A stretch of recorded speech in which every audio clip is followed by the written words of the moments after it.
Does social media have more influence over your kids than you have? I'm going to tell you how to change that, how to fix it, and why it is so important that you do. How do you help your kids navigate everything with which they're bombarded? And how do you maintain influence in their lives? When a child is young, you have a great degree of influence and control over them. What they see, what they do, what they're exposed to, who they're exposed to. Not complete control, but as a child is young and into early and even late childhood, parents remain the primary socializing influence in their lives and have a tremendous amount of influence in their kids' lives. Through adolescence, a really interesting thing happens as that shifts. The primary developmental task of adolescence is the establishment of autonomy. And autonomy is independence. It's this natural.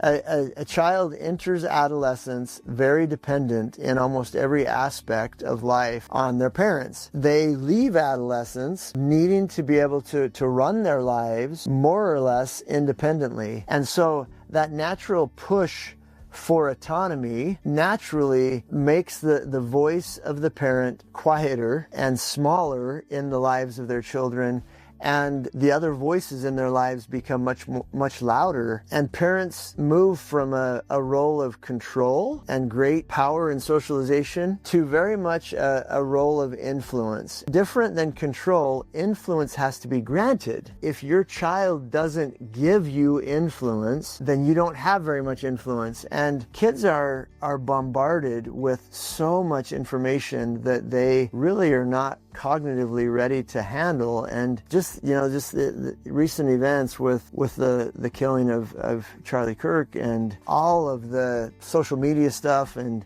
bombardment of information has kind of highlighted this. From the very graphic scenes of his assassination to all of the turmoil from both sides of the political spectrum, and just really high levels of anger and venom and bombardment with those things, too. Really potent and powerful images of his death and then of his wife grieving in those moments.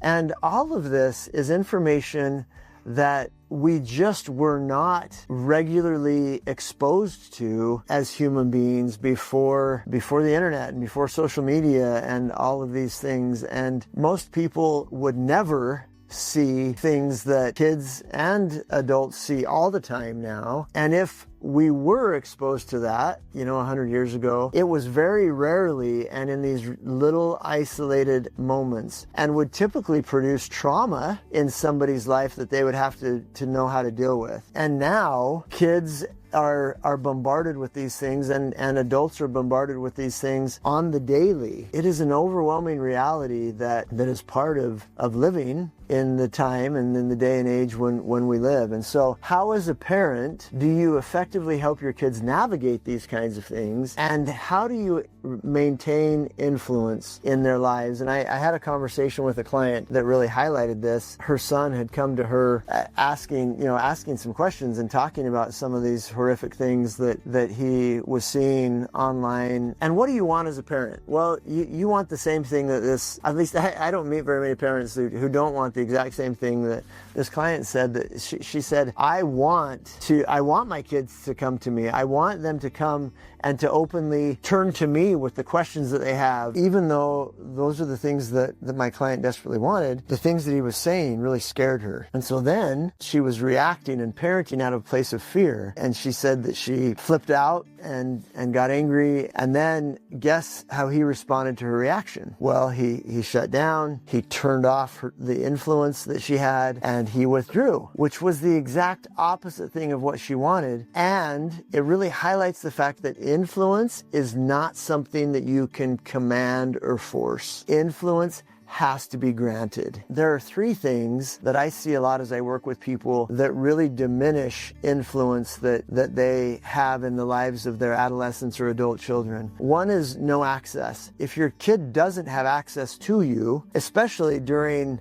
kind of transitional moments and traumatic or stressful moments, if they don't have access to you, then your influence is not going to be there. Number two is reactivity. We do the things that help us feel the way that we want to feel, and we don't do things that make us feel ways that we don't want to feel. And so if interacting with you around sensitive or touchy subjects doesn't feel good, either because you make me feel shamed for what I've done, or you're acting like I'm a total sinner or whatever, or you're making it about you or whatever, if it doesn't feel good to interact with you around these things, then I'm not going to do that, or your kid is not going to do that. The third thing that is kind of related to this is if it's not a safe place. If you want your child to speak with you openly and to turn to you to help them process these emotionally challenging situations in their lives, then coming to you has to be a safe place. And they have to know you're not going to judge them. You're not going to make them feel like a total loser or a sicko or whatever for thinking or feeling the way that they do. If they feel like it's okay for them to make mistakes and it's okay for them to not know how to navigate what they're going through. One of my favorite things to say to my kids and to other kids and people in general as I work with them is that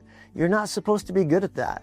I say that to myself all the time. We tend to have these expectations that we're supposed to be able to already be good at everything. And the reality is that we're not supposed to be good at dealing with really traumatic things without practice doing so. If you want to maintain influence in the lives of your kids and you want them to continue to come to you, then you need to avoid those three things. You need to avoid not giving them access to you. You need to avoid overreacting, and you need to make sure that you're a safe place to come.